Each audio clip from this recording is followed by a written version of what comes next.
Hello guys, welcome back to my YouTube channel. तो आज का टॉपिक होने वाला है HRA means house rent allowances.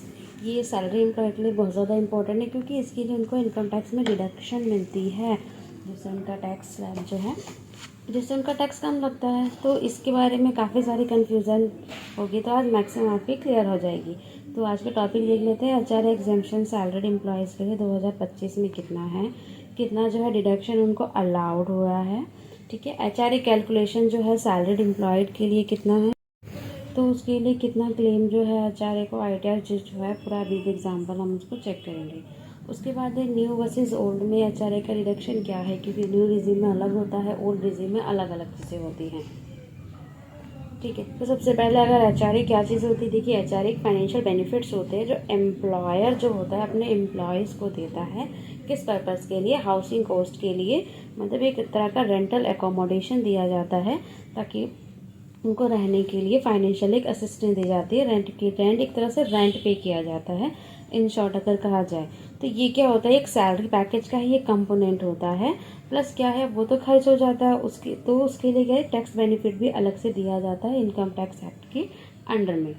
उसके बाद अगर इसकी एलिजिबिलिटी क्राइटेरिया करें तो जो भी इंडिविजुअल है वो सैलरीड होना चाहिए, क्योंकि HRA सिर्फ सैलरीड पर्सन ही क्लेम कर सकते हैं और उनको रेंटेड अकोमोडेशन में रहना होगा। रेंटेड अकोमोडेशन का मतलब है कि पर्सन के नाम पे जिस सिटी में वो वर्क करता है उस सिटी में उनके नाम पे घर नहीं होना चाहिए। इन केस अगर है भी तो ऑफिशियल और वो घर का लोकेशन बहुत ज़्यादा दूर होना चाहिए कि डेली का अप एंड डाउन पॉसिबल नहीं है, तभी रेंटल अकोमोडेशन का जो HRA होता है वो क्लेम कर सकते हैं, मतलब कि डिडक्शन ले सकते हैं। एम्प्लॉयर को जो है HRA डिडक्शन वो तभी ले सकता है अगर उसको HRA मिल रहा है, उसके सैलरी पैकेज में है।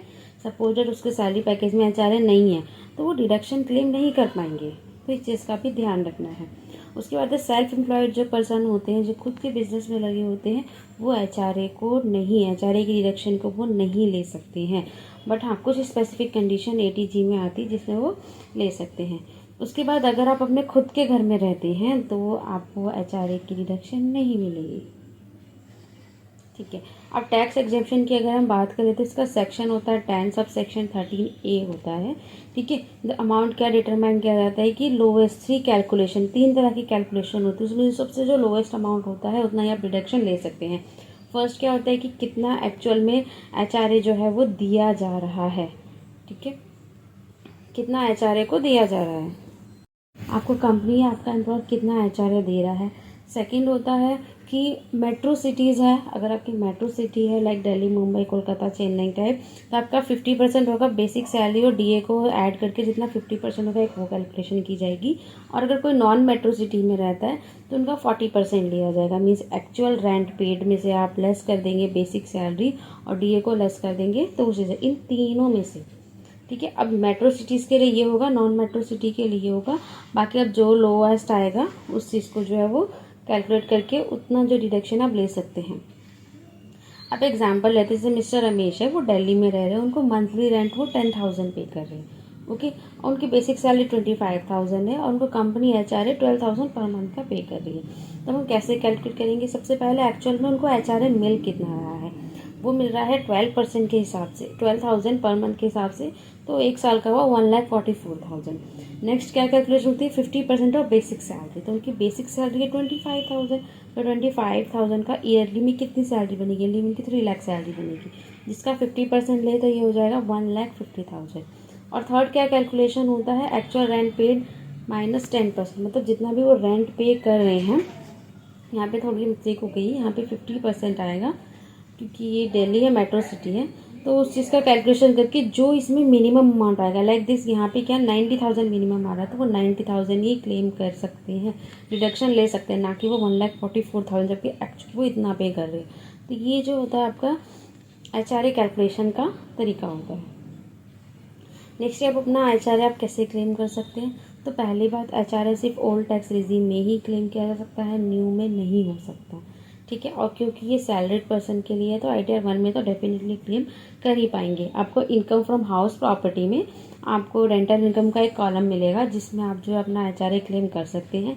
कैलकुलेशन का मैंने आपको बता ही दिया, सबसे लोवेस्ट होता है उस तरह से आप कैलकुलेशन करेंगे। उसके बाद है कि देखिए डॉक्यूमेंट्स क्या रिक्वायर्ड होते हैं। ऐसे आपको ITR में डॉक्यूमेंट को सबमिट नहीं करना होता है, बट हाँ इन फ्यूचर पर्पज़ के लिए आपको संभाल के रखना होता है, इन केस डिपार्टमेंट कभी भी आपसे डिमांड कर सकता है। तो अगर आप रेंट तो डेफिनेटली पे करें तो रेंट रिसीप्ट होगा। पैन नंबर किसका? आपका नहीं, ओनर का। अगर आप किसी भी ओनर को 1 लाख से ऊपर का अगर आप रेंट पे कर रहे हैं तो आपको आपके ओनर का पैन कार्ड आपको लिखना पड़ेगा। फॉर्म 12BB, फॉर्म 12BB क्या होता है? एम्प्लॉयर प्रोवाइड करता है, उसको फिल करके देना होता है। क्योंकि आप जितनी भी इन्वेस्टमेंट आप कर रहे हैं, जितना आपका रेंट पे कर रहे हैं, वो सारी की सारी डिटेल्स आपको एम्प्लॉयर्स को देनी होती है। ठीक है, पैन कार्ड ऑफ लैंड हो गया। Declaration of HRA, declaration of HRA आपको आपके एम्प्लॉयर्स को मीन जहाँ भी आप वर्क करते हैं वहाँ पे सबमिट करना होता है। रेंट अमाउंट, कितना रेंट आप जो है पे कर रहे हैं। उसके बाद है रेंटल एग्रीमेंट, डेफिनेटली ये तो आपको रखना ही पड़ेगा एवरी ईयर का। लेटर फ्रॉम लैंडलॉर्ड से आप एक लेटर भी रखेंगे। वैलिड रेंट एग्रीमेंट होना चाहिए, ऐसे नहीं कि हाथ से लिख दिया और हो गया, नहीं। अगर नोटरी है तो नोटरी करेंगे, अगर रजिस्टर्ड रेंट एग्रीमेंट बनता है तो रजिस्टर्ड रेंट एग्रीमेंट करेंगे। तो इन सब चीज़ों का ध्यान रखना है। उसके बाद एक क्वेश्चन ये भी आता है कि क्या हम अगर HRA का रिडक्शन ले रहे हैं तो क्या हम होम लोन का रिडक्शन भी ले सकते हैं, होम लोन का टैक्स बेनिफिट ले सकते हैं? जी हाँ, बिल्कुल आप ले सकते हैं, बट उसकी भी कुछ रूल्स एंड रेगुलेशन है। जैसे कि आप एक रेंटेड एकोमोडेशन में रह रहे हैं तभी आप HRA क्लेम कर पाएंगे, जिसका मतलब आपको रेंटेड प्रॉपर्टी में रहने का है।